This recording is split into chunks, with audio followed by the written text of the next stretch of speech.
हमारे साथियों ने, हमारी बहनों ने बहुत अच्छी बातें आपके बीच में रखी।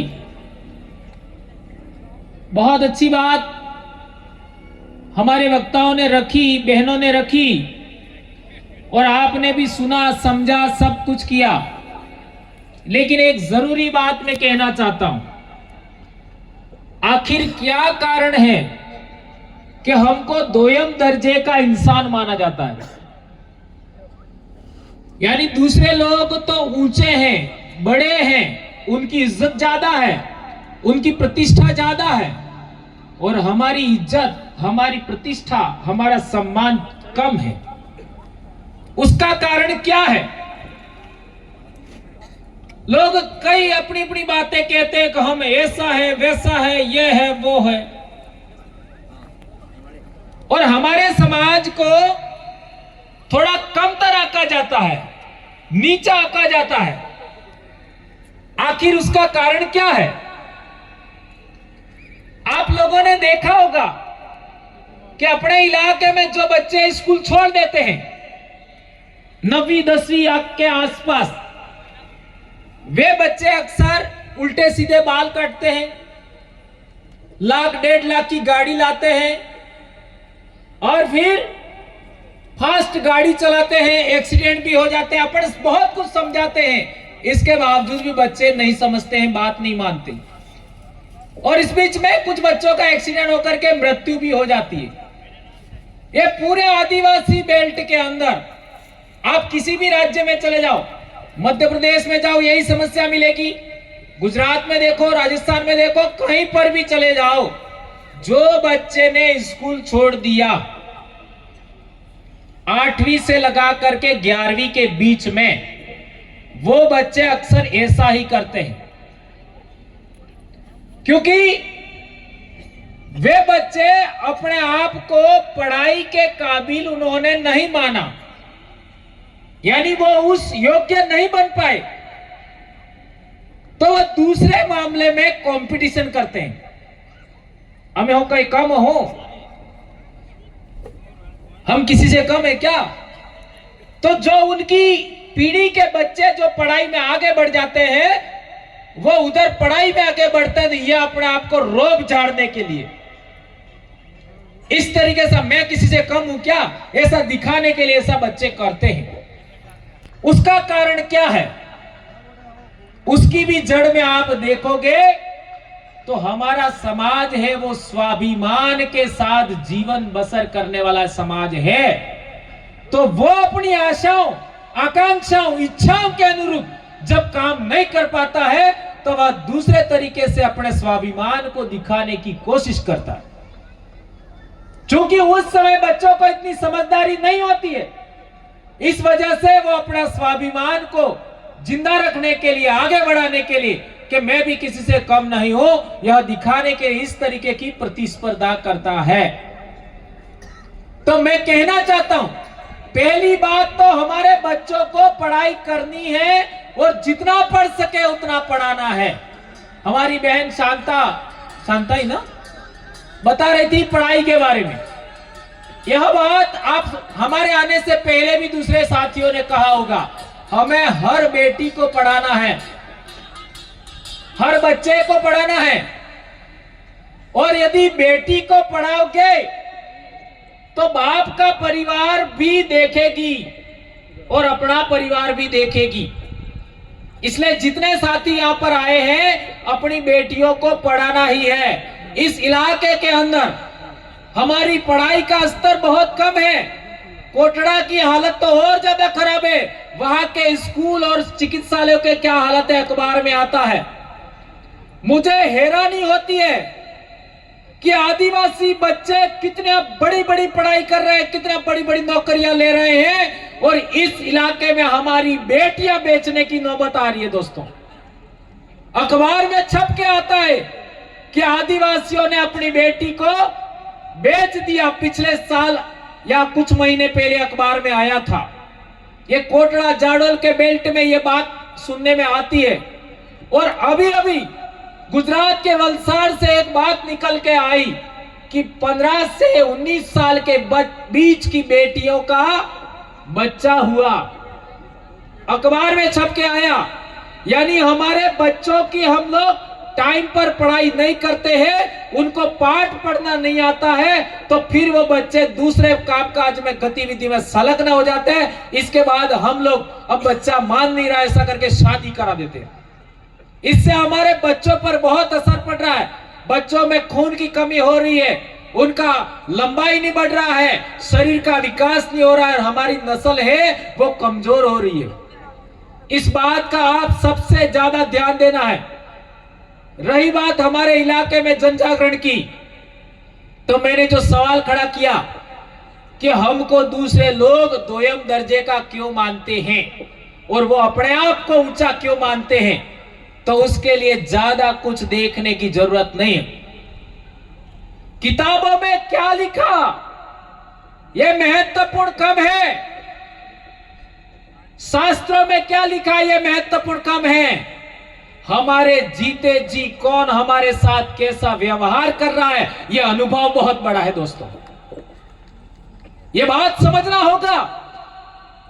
किताबों में किसने क्या लिखा, शास्त्रों में क्या लिखा, हमारे जीते जी हमारे सामने हमने हमारे जीवन के अंदर कौन इंसान हमारे साथ कैसा व्यवहार करता है, यह अनुभव बहुत बड़ा है। इस बात को आप याद रखिए।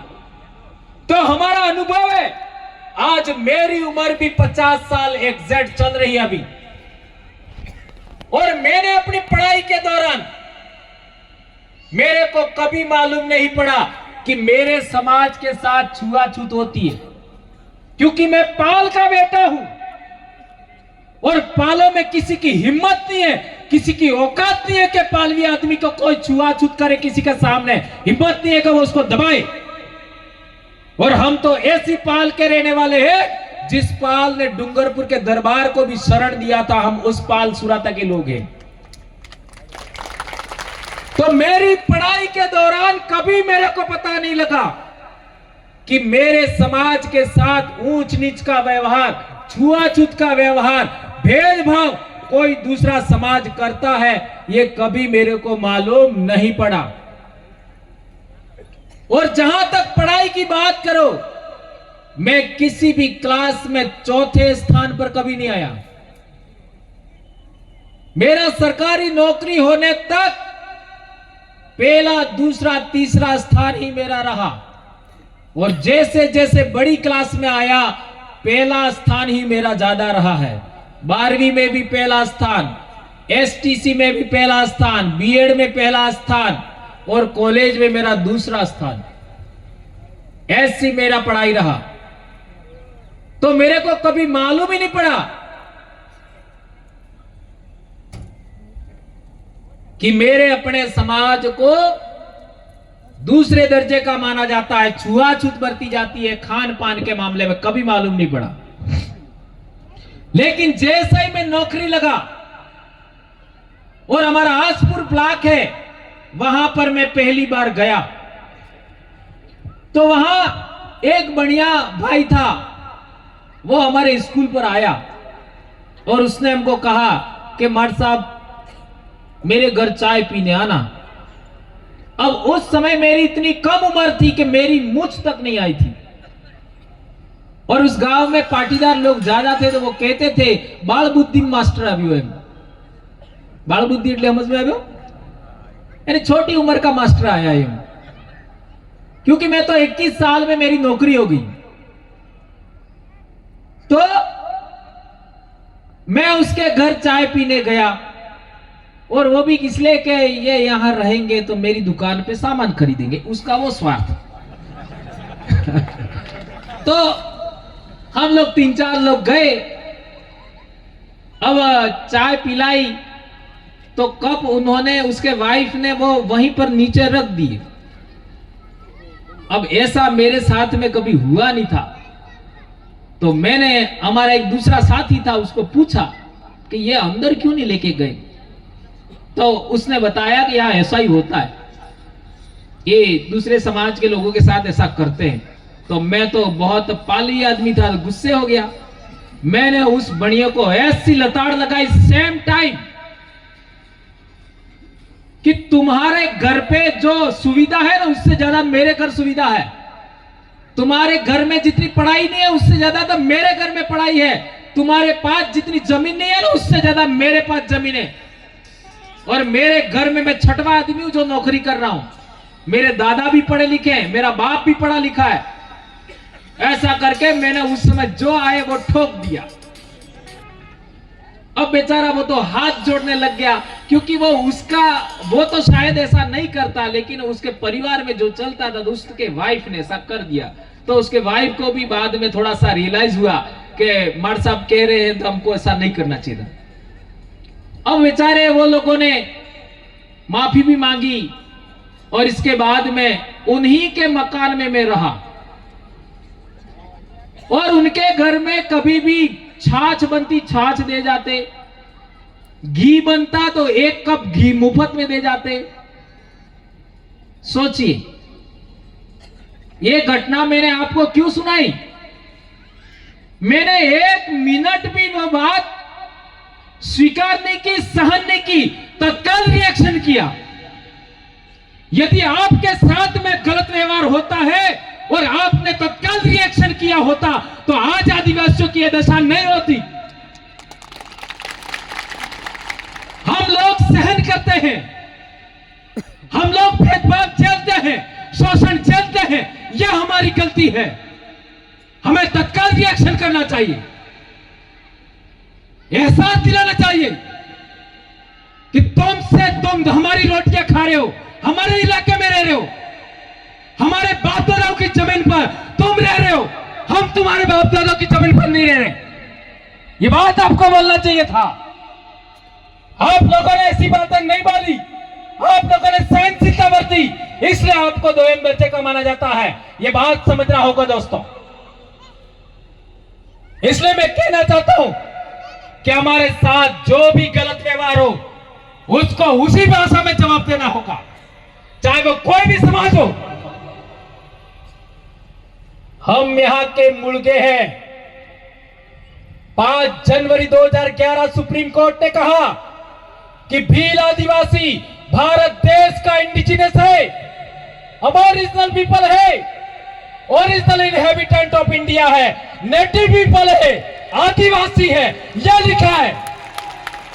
और भारत देश का 8% आदिवासी इस देश का मूल मालिक है, बाकी सब लोग बाहर से आए हैं, यह सुप्रीम कोर्ट ने बोला। क्या सुप्रीम कोर्ट की बात गलत हो सकती है? ये बताइए। इसलिए मैं कहना चाहता हूं कि आपको पढ़ना पड़ेगा, जानकार बनना पड़ेगा और संविधान के दायरे में रहते हुए, कानून के दायरे में रहते हुए हमें बोलना सीखना होगा। आज 2015 में जब आदिवासी परिवार बना तब बहुत सारे लोग बोलना नहीं जानते थे। आज देखिए, बोलने वाले इतने ज्यादा हो गए हैं, समय कम पड़ रहा है, समय कम पड़ रहा है। इतने सारे बोलने वाले वक्ता हैं। यह आदिवासी परिवार की ताकत है। यह किया है आदिवासी परिवार ने। कोई नहीं जानता था हमारे महापुरुषों को। आदिवासी महापुरुषों का जन्म जयंती दूर की बात है, चौक चौराया बनाना दूर की बात है। लगातार 10 साल के आसपास होना आया, इतना बड़ा जन जागरण चला और पिन पॉइंट जानकारी दिया। जो बात सच है, आज तक मैंने जो भी बात बोली है, एक बात भी गलत सिद्ध करके दिखाई है। मैं रोज 3 से 4 घंटा पढ़ता हूं। आज भी मेरे बच्चे कहते हैं कि हम पापा के बराबर हम नहीं पढ़ सकते। मेरे बच्चे कहते हैं, रोज पढ़ता हूं। मेरे समाज को कौन सी जानकारी मुझे दे दी है जो आने वाले समय में दूसरे लोग दे पाए या ना दे पाए, इतना पढ़ पाए या ना पढ़ पाए, वो सब जानकारी हम जुटाते हैं और फिर आपके बीच में रखते हैं। तो कई बार ऐसा भी लगता है कि ये बात हमने पहले कभी नहीं पढ़ी, कभी नहीं सुनी, लेकिन बाद में पता लगता है बात सच थी। इसलिए मैं कहना चाहता हूं, कि दोयम दर्जे का आपको क्यों माना जाता है। दोयम दर्जा मतलब दूसरा दर्जा। तो आप इस देश के मूल रहने वाले हैं और दूसरे लोग यदि हम लोगों को ऊपर करेंगे, बराबर मानेंगे और आपका उनके ऊपर अपन को रखेंगे, तो उनको अपने आप को खतरा महसूस हो रहा है। यह है बड़ी समस्या।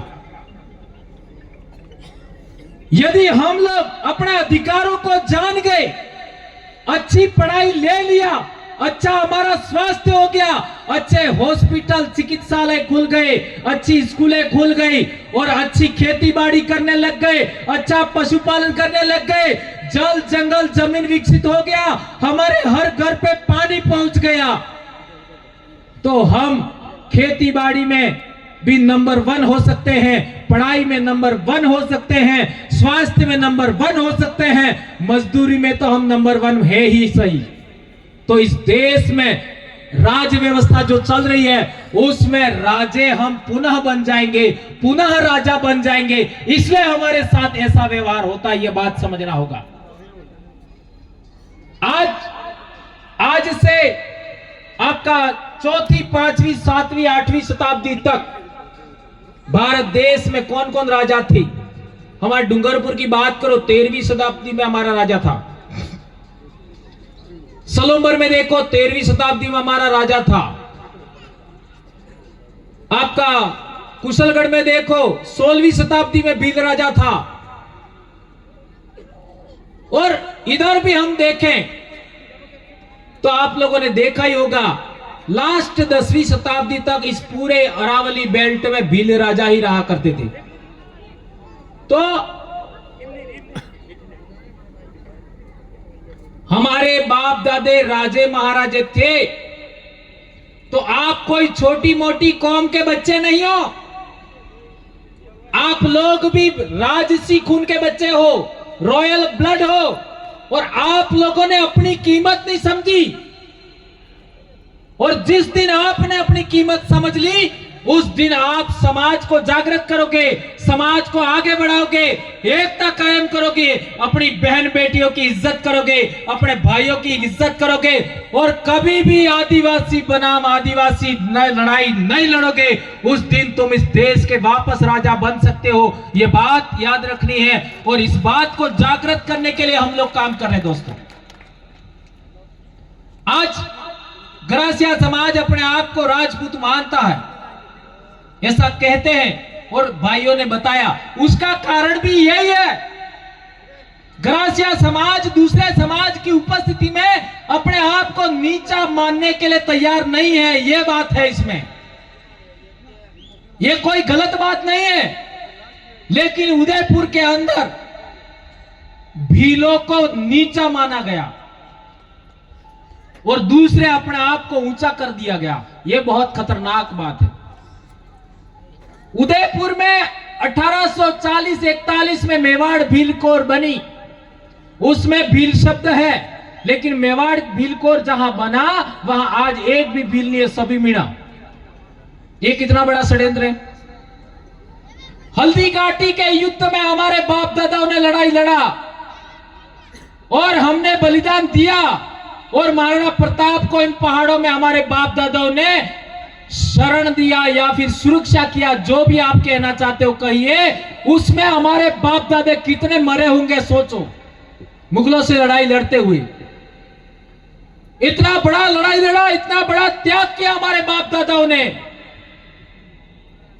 और इतना त्याग करने के बाद हमारे लोगों का इतिहास के अंदर उस जमाने में भील माना जाता था, आज भील गायब, नीचे दर्जा का मान लिया। उदयपुर के आसपास गमे थी, और इंटरनेट जाओ कहीं क्या न कहीं क्या। ये भील नाम गायब क्यों किया, ये कभी समझा आपने? चलो, आज से 500 साल पहले ग्रासिया कहीं लिखा हुआ है क्या? आज 2024 चल रहा है, 1500 ईस्वी, 1500 ईस्वी के आसपास कहीं ग्रासिया शब्द लिखा हुआ है क्या? बताइए। किसी कागज पर लिखा हो, किसी ताम्रपत्र पर लिखा हो, किसी पत्थर पर लिखा हो, कहीं से भी बता दो, नहीं मिलेगा। यही बात मध्य प्रदेश में देखो, भिलाला समाज का आज से 500 साल पहले कोई अस्तित्व नहीं है, कहीं पर लिखा हुआ नहीं मिलेगा। पटलिया बारेला समाज मध्य प्रदेश, उनका भी नहीं मिलेगा, ढूंढ के देख लो। अपने गुजरात के अंदर जो डामोर समाज की बात करे थे कांति भाई, वो लोगों ने पिछले 25 दिनों से अपने बच्चों को स्कूल में भेजने से मना कर दिया। हमारा ये जाति प्रमाण पत्र वाला मामला पहले सोल्व करो, इसको खत्म करो और हमको जाति प्रमाण पत्र मिले, इसके बाद हम बच्चों को स्कूल भेजते। ऐसा हमारे लोग आंदोलन चला रहे, लेकिन गलती उन्होंने ही किया, अपने आप को खत्री कह दिया। अब खत्री कहने के बाद 2005-6 के बाद उनको अनुसूचित जनजाति का प्रमाण पत्र देना बंद कर दिया। आज वो आंदोलन कर रहे, इतना पढ़ाई करने के बाद समझ में आया। और यदि आज की तारीख में आप लोगों को भी अनुसूचित जनजाति से बाहर कर दिया तो क्या नुकसान होगा, ये कभी सोचा आपने? सबसे पहला नुकसान तो होगा जल जंगल जमीन का। आदिवासियों को जल जंगल जमीन का विशेषाधिकार है। क्यों है? क्योंकि वो यहां पर सबसे पहले रहता है, इसलिए उसको जल जंगल जमीन का अधिकार है। आज आप लोग देख लीजिए, यहां पर कुंभलगढ़ का वन अभयारण्य टाइगर प्रोजेक्ट बन रहा है, उसमें भी कई आदिवासियों को विस्थापित करने का बात चल रहा है। और जहां जहां पर भी जंगल है, वहां पर पर्यटन उद्योग के नाम पर होटल उद्योगपतियों का खुलवाएंगे, जो अपने आप को ऊंचा मानते हैं, उन समाजों की होटलें खुलवाएंगे, दुकानें खुलवाएंगे, उनको रोजगार देंगे। लेकिन आदिवासी वहां हजारों साल से रह रहा है, उसको हटा देंगे। पूरे देश की बात है ये, कोई एक जगह की बात नहीं है। भोपाल से सटा हुआ रातापानी अभी टाइगर प्रोजेक्ट बना रहे हैं, वहां कई सारे 30-40 गांव आदिवासियों के हटा रहे हैं। कुंभलगढ़ का वही हालत, रणथंभौर सरिस्का का वही हालत। जहां पर भी टाइगर प्रोजेक्ट है, वहां पर आदिवासियों को हटाया जा रहा है। भारत देश के अंदर एक भी समाज ऐसा नहीं है जो जंगली जानवरों के साथ सुरक्षित रहता है। न शेर को प्रॉब्लम है आदिवासियों से, न आदिवासियों को शेर से प्रॉब्लम है। ऐसा कोई समाज है क्या? अरे कोई शेर रोजाना शिकार थोड़ी करता है, इंसान को मारता थोड़ी है। यदि इसी तरीके से शेर इंसानों का शिकार करते तो आदिवासी तो बचते ही नहीं। आदिवासी समाज कभी भी दूसरे समाजों के साथ नहीं रहा जितना जंगली जानवरों के साथ रहा। ये इतिहास मालूम है आपको? आदिवासी जंगली जानवरों के साथ रहना पसंद किया, दूसरे लोगों के साथ रहना पसंद नहीं किया। ये इतिहास मालूम है क्या? ये सच है गलत है? ये बात समझना होगा। हमारे बाप दादे, मेरे अपने दादा की बात करूं, हमारे दादा आपका गांव में रहते थे, पास में जंगल था, तो रात को आग जला के रखते थे। आग जला के रखने की वजह से शेर पास में नहीं आता। और जब खेत के अंदर मक्का थी उसको देखने जाते तो साथ में वो जलता हुआ पेलो આપણે શું કહીએ, આપણે બોલી ઉબાડજુ पूरा लकड़ी का डोको जो भी हमारा उबाड़जू कहीं वो लेके जाते। तो यदि वो होता अंदर के आसपास तो भी वो पास में नहीं आता। ये एक ज्ञान, एक बहुत बड़ी ज्ञान की बात है। शेर को अपने आसपास नहीं आने देना है। आग, ये हमारे बाप दादे करते थे। और हमारे गांव में तो ऐसा भी उदाहरण है, बहुत बड़ा जंगल है, वहां राजे महाराजे भी शिकार खेलने आते थे। तो एक शेर के हाथ में कांटा घुस गया खजूर का, तो हमारे डोकरे ने अपने मुंह से निकाला। पहले तो वो बंदूक तानते हुए, तीर तानते हुए 3-4 जने पास में गए, कहीं हमको वो हमारे ऊपर नहीं पड़ जा सके। वो दहाड़ रहा था, हाथ यूं ऊंचा कर रहा था, इसलिए पास में गए, जाके देखा तो खून आ रहा है, कांटा था, हाथ से निकाला, नहीं निकला तो मुंह से निकाला। ये बहुत सारे वैसे उदाहरण है, पूरे देश में ऐसे उदाहरण मिलेंगे आदिवासियों का जानवरों के साथ में। तो आदिवासी जानवरों के साथ सुरक्षित था,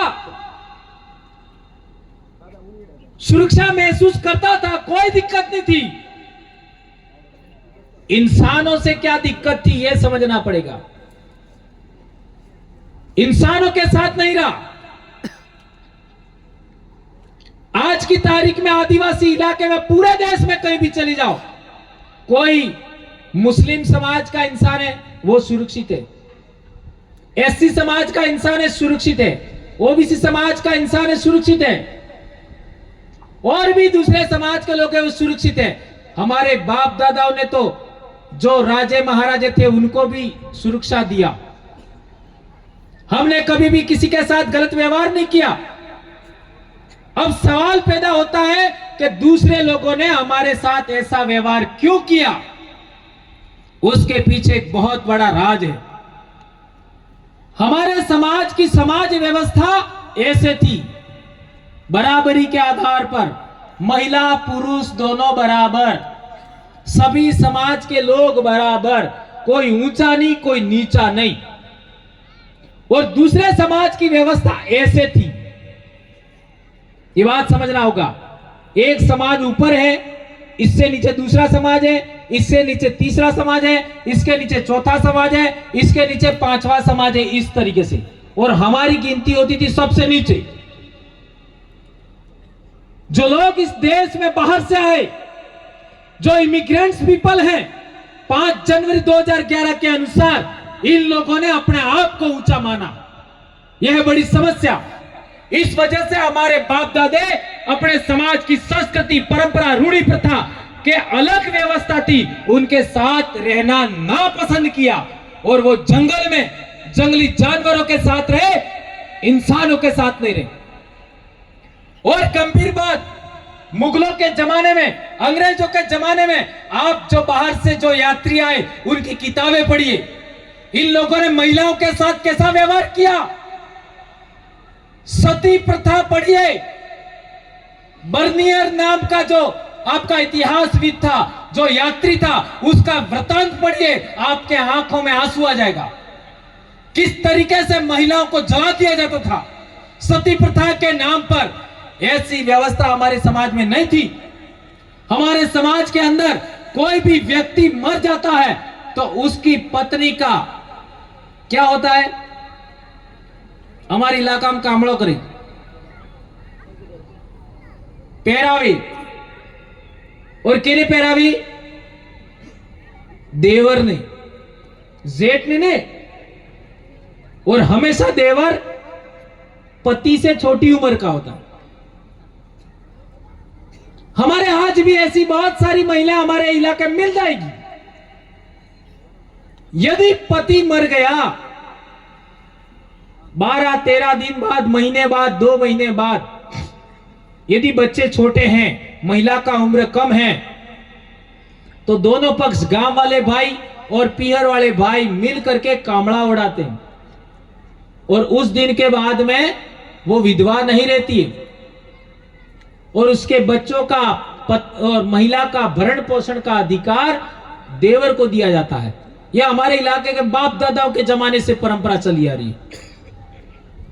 और गंभीर बात देखिए, आदिवासी समाज के अंदर कोई महिला बाहर से लड़का ले आई, इतना सा बड़ा लड़का भी ले आई, तो बाप कहता था कि मेरे 3 बेटे पहले से हैं, ये चौथा है, वो भी मेरा ही बेटा है। ये कितना बड़ा जीवन मूल्य है, ये समझिए दोस्तों। और यदि किसी महिला का आना करते थे और महिला मान लो गर्भवती भी है और उसका बच्चे का जन्म अपने खाट पर होता है, तो बाप उसको भी बेटे के रूप में बराबरी का अधिकार देता था, परिवार में बराबरी का अधिकार देता था, जमीन में बराबरी का अधिकार देता था। ये 3-4 उदाहरण बहुत काफी हैं आपके लिए। ये आप बड़े बुजुर्गों से पूछोगे तो आपको ये बात मिलेगी। इसका ऐसा क्यों करते थे यह बात समझना जरूरी है। हमारे आदिवासी समाज में ये इसलिए करते थे कि पुरुष से ज्यादा महिला का महत्व था आदिवासियों में, इसलिए महिला का 100% सुरक्षा होनी चाहिए। महिला को किसी प्रकार का मान सम्मान में कोई दिक्कत नहीं आनी चाहिए और महिला को पूरा जीवन गुजर बसर में किसी प्रकार का कोई अपमान सहन ना करना पड़े, इसलिए महिला की 100% सुरक्षा के लिए इतना बड़ा काम किया जाता है। हमारे बाप दादी आदमी को सेकेंडरी मानते थे, महिला को प्रथम मानते थे। यह आदिवासियों की समाज व्यवस्था। आज देख लीजिए हमारे समाज के अंदर भी बेटी को दूसरा दर्जा भी हम लोग थोड़ा सा हमारे माइंड में आ गया है। बेटियों को हम कम पढ़ाते हैं और बेटों को ज्यादा पढ़ाते हैं। बेटियों को आपका कम सुख सुविधा देते हैं, बेटों को ज्यादा सुख सुविधा देते हैं। बेटियों को काम ज्यादा कराते हैं और बेटे को काम कम कराते हैं। मेरी भी एक बेटी है, लेकिन मेरी बेटी को कभी मैंने बेटी ही नहीं माना, बेटा ही माना। और आज मेरे दोनों बच्चे हैं लड़के, उनको कंट्रोल करने का काम हम करें उससे ज्यादा वो करती है, किसी से डरती नहीं। तो हम लोगों ने कभी हमारे परिवार में किसी बच्चे को तू छोटा है कि बड़ा ऐसा होने ही नहीं दिया, एहसास ही नहीं दिलाया, तो इतना बड़ा परिणाम आया। इसलिए दोस्तों आप लोगों से मैं कहना चाहता हूं कि हमारे समाज की मूल परंपरा है, मूल व्यवस्था, उसको समझना है। और जितने भी इस इलाके में जितने भी साथी यहां पर आए हैं, महिला को बराबरी तो देनी ही है, बेटी को बराबरी देनी ही है। हमारे बाप दादाओं के समान महिला प्रधानता ना भी माने कोई दिक्कत नहीं है, इक्वालिटी देना होगा। और मैं पहले भी कह चुका, उदयपुर में भी कहा था मैंने कि कोई एससी समाज का आदमी अपने आप में, अपने परिवार में, अपने समाज के अंदर ऊंच नीच छुआछूत बरतता है, ऐसे आदमी का, ऐसा समाज का मेरे को भी जरूरत नहीं है। जाओ। और मैं आपको भी कहना चाहता हूं, आप भी ऊंच नीच छुआछूत बरतते हो, आपकी भी मुझे जरूरत नहीं। हमें यह जीवन मिला है, इस जीवन में हमें सभी लोगों को बराबरी का हक देना है, सबको जीवन जीने का अधिकार देना है, किसी के जीवन शैली में कोई किसी प्रकार का बाधा नहीं देना है, हमारी तरफ से कोई गलती नहीं होनी चाहिए। हाँ, दूसरे लोग हमारे साथ गलत व्यवहार करते हैं, उसका तो इलाज है, हम एक हो गए तो कोई हमारे सामने किसी की बोलने की हिम्मत नहीं होगी दोस्तों। इसलिए हमारी एकता कायम करनी है, हमें डरना नहीं है। डरना नहीं है इसका मतलब यह नहीं हम किसी से उलझ जाए, झगड़ जाए। और एक बात, यदि आदिवासियों का राज वापस लाना है, ग्रासियों का राज वापस लाना है, भीलों का राज वापस लाना है, तो आज के बाद जितने भी सुन रहे हो, अंग्रेजी शराब आज के बाद छोड़ देना। वापस राजा बनना है तो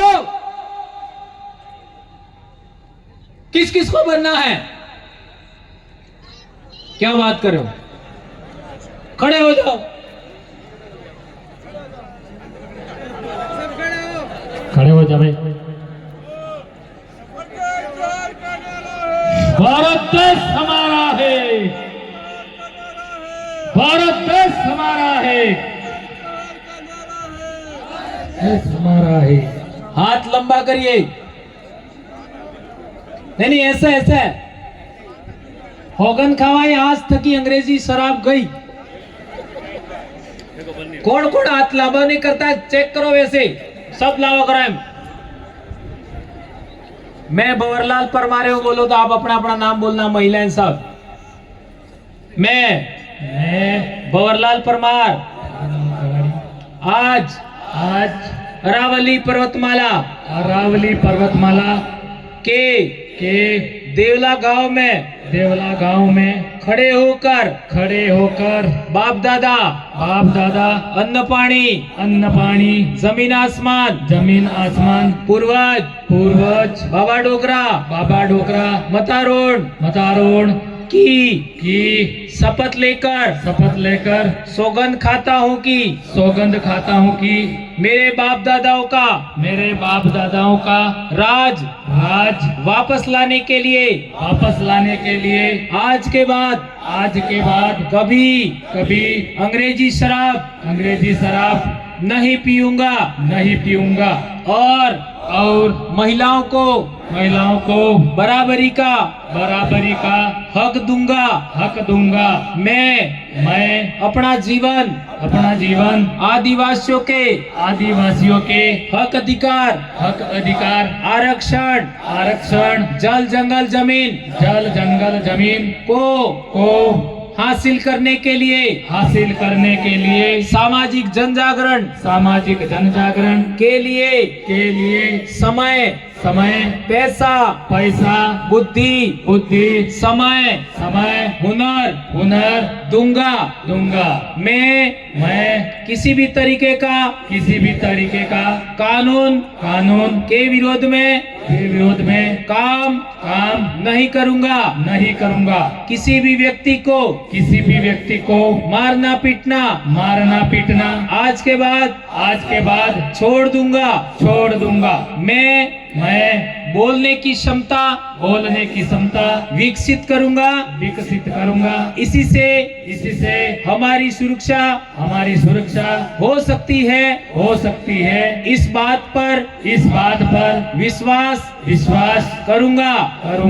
किसी भी तरीके की गाड़ी चलाने की प्रतिस्पर्धा करने के बजाय मैं अपने परिवार का